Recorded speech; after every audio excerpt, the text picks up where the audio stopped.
दोस्तों, क्या दुनिया एक बार फिर महायुद्ध की कगार पर है। अभी अभी मिडिल ईस्ट से एक ऐसी खबर आई है जिसने पूरी दुनिया की नींद उड़ा दी है।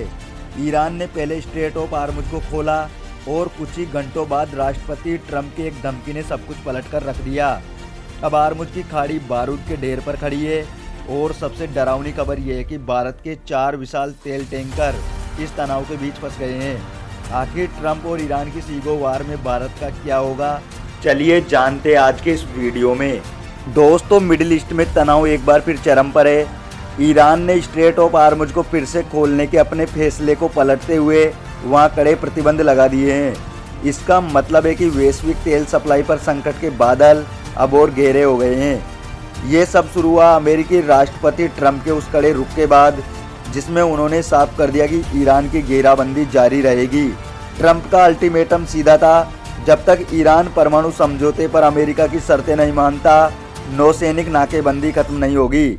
इसी धमकी ने आग में घी का काम किया और ईरान के संयुक्त सैन्य कमांड ने चेतावनी दे दी कि अब हार्मुज का कंट्रोल फिर से सेना के हाथ में है। ईरान की सीगो वार का सीधा असर अब भारत पर पड़ता दिख रहा है।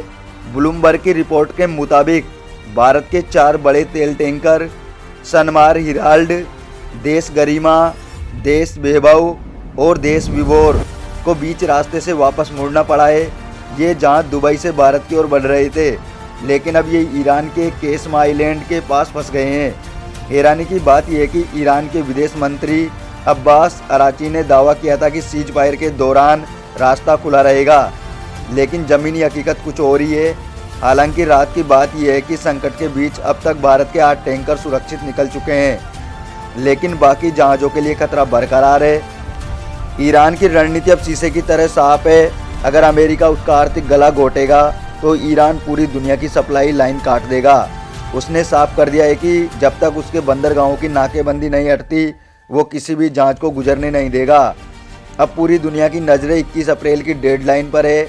अगर इससे पहले कोई कूटनीतिक हल नहीं निकला तो वैश्विक बाजार में तेल की कीमतें आसमान छू सकती है, जिसका सीधा असर आपकी और हमारी जेब पर पड़ेगा। क्या ट्रंप और ईरान की इस जंग में दुनिया एक बड़े आर्थिक संकट की ओर बढ़ रही है? आपको क्या लगता है, क्या भारत इस स्थिति को संभाल पाएगा? अपनी राय कमेंट बॉक्स में ज़रूर बताएं। वीडियो को लाइक करें और इंटरनेशनल पॉलिटिक्स की ऐसी सटीक खबरों के लिए हमारे चैनल को सब्सक्राइब करना ना भूलें। आप देख रहे हैं रियल दुनिया।